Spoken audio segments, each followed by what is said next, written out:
Perjalanan Rasulullah SAW ke Taif selama 9 tahun sejak kerasulnya Nabi Muhammad SAW telah berusaha menyampaikan ajaran Islam dan berusaha menyampaikan petunjuk untuk memperbaiki kaumnya di Mekah. Namun, sangat sedikit yang mau menerima ajakan beliau, kecuali mereka yang sejak awal telah masuk Islam. Selain mereka, ada orang-orang yang belum masuk Islam, tetapi siap membantu Rasulullah SAW. Dan sebagian besar kafirin Mekah selalu menyakiti beliau dan para sahabatnya. Abu Thalib termasuk orang yang belum memeluk Islam, tetapi hatinya sangat mencintai Rasulullah SAW. Ia akan melakukan apa saja untuk menolong Nabi SAW. Pada tahun ke-10 kenabian, ketika Abu Thalib meninggal dunia, kaum kufar semakin leluasa untuk mencegah perkembangan Islam dan menyakiti kaum muslim.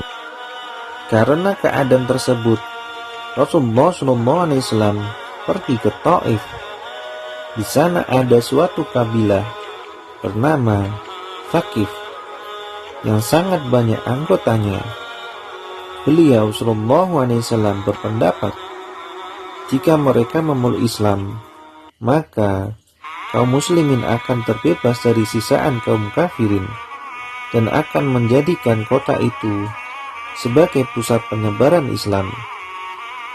Setibanya di Taif, Nabi SAW langsung menemui 3 orang pemuka masyarakat dan berbicara dengan mereka, mengajaknya kepada Islam, juga mengajak mereka untuk ikut membantu penyebaran agama ini.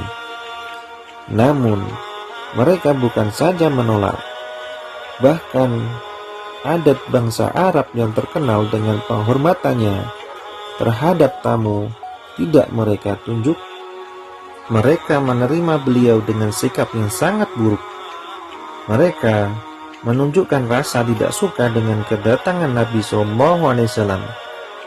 Pada mulanya, beliau berharap kedatangannya kepada tokoh masyarakat itu akan disambut dengan baik dan sopan.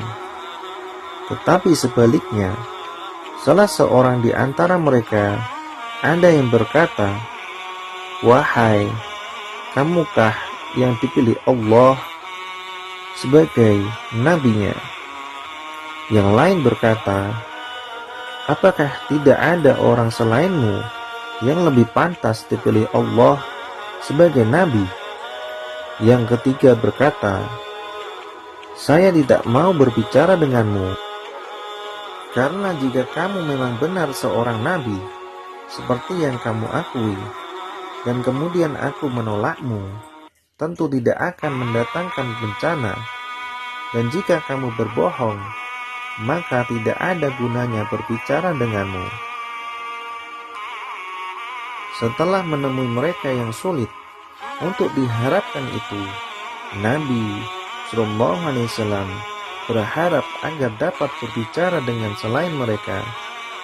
Inilah sifat Nabi SAW yang selalu bersungguh-sungguh, teguh pendirian, dan tidak mudah berputus asa. Ternyata tidak satu pun di antara mereka yang mau menerima beliau. Bahkan mereka membentak Rasulullah SAW, "Keluarlah kamu dari kampung ini, pergilah kemana saja sesukamu." Ketika Nabi SAW sudah tidak dapat mengharapkan mereka dan bersiap-siap akan meninggalkan mereka, mereka telah menyuruh para pemuda kota agar mengikuti Nabi SAW, lalu mengganggu, mencaci, serta melempari beliau dengan batu, sehingga sandal beliau penuh dengan darah. Dalam keadaan seperti inilah Rasulullah SAW meninggalkan Taif.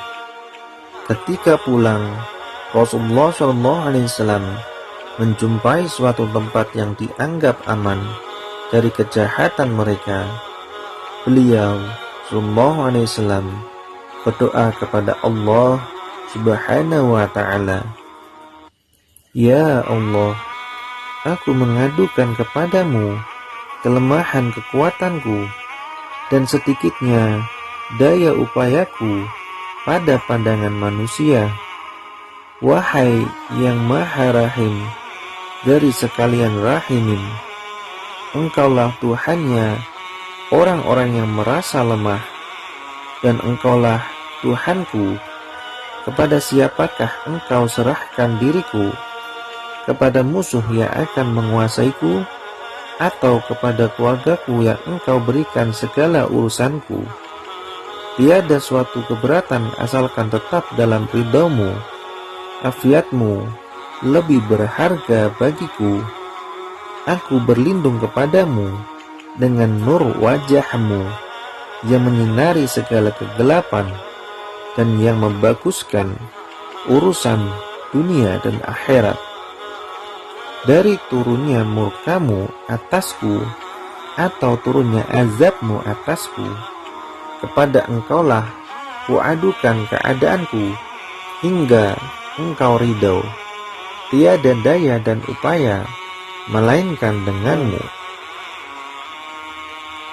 Demikian sedihnya doa Nabi SAW, sehingga Jibril alaihissalam datang memberi salam kepada beliau dan berkata, "Allah Subhanahu wa Ta'ala telah mendengar perbincanganmu dengan kaummu, dan Allah juga mendengar jawaban mereka, dan Dia telah mengutus kepadamu malaikat penjaga gunung agar siap melaksanakan apapun perintahmu kepadanya."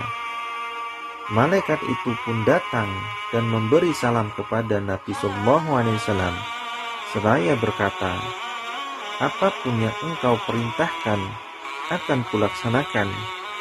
Bila engkau suka, akan kubenturkan kedua gunung di samping kota ini, sehingga siapapun yang tinggal di antara keduanya akan mati terhimpit. Jika tidak, apapun hukuman yang engkau inginkan, aku siap melaksanakannya." Rasulullah SAW yang bersifat pengasih dan mulia ini menjawab, "Saya hanya berharap kepada Allah Subhanahu wa Ta'ala. Andaikan pada saat ini mereka tidak menerima Islam, mudah-mudahan keturunan mereka kelak akan menjadi orang-orang yang beribadah kepada Allah Subhanahu wa Ta'ala." Demikianlah akhlak seorang nabi yang mulia.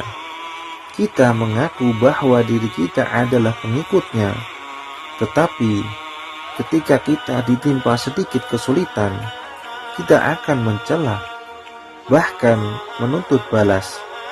Kezaliman dibalas dengan kezaliman, sambil terus mengaku bahwa kita adalah umat Nabi Muhammad SAW. Padahal dengan pengakuan itu seharusnya segala tingkah laku kita mengikuti beliau. Nabi SAW jika mendapat kesulitan dari orang lain tidak pernah mendoakan keburukan, juga tidak pernah ingin menuntut balas. Allahumma sholli ala Sayyidina Muhammad wa ala ali Sayyidina Muhammad kama shallaita ala Sayyidina Ibrahim wa ala ali Sayyidina Ibrahim wa barik ala Sayyidina Muhammad wa ala ali Sayyidina Muhammad kama barakta ala Sayyidina Ibrahim wa ala ali Sayyidina Ibrahim fil alamina innaka Hamidum Majid. Allahumma salli ala Sayyidina Muhammad wa ala ali Sayyidina Muhammad kama sallaita ala Sayyidina Ibrahim wa ala ali Sayyidina Ibrahim wa barik ala Sayyidina Muhammad wa ala ali Sayyidina Muhammad kama barakta ala Sayyidina Ibrahim wa ala ali Sayyidina Ibrahim fil alamina innaka Hamidum Majid. Allahumma salli ala sayyidina Muhammad wa ala ali sayyidina Muhammad kama shallaita ala sayyidina Ibrahim wa ala ali sayyidina Ibrahim wa barik ala sayyidina Muhammad wa ala ali sayyidina Muhammad kama barakta ala sayyidina Ibrahim wa ala ali sayyidina Ibrahim fil alamina innaka Hamidum Majid. Rasulullah sallallahu alaihi wasallam. Semoga kita semua selalu dirahmati oleh Allah Subhanahu wa ta'ala dan dicintai oleh Nabi sallallahu alaihi wasallam.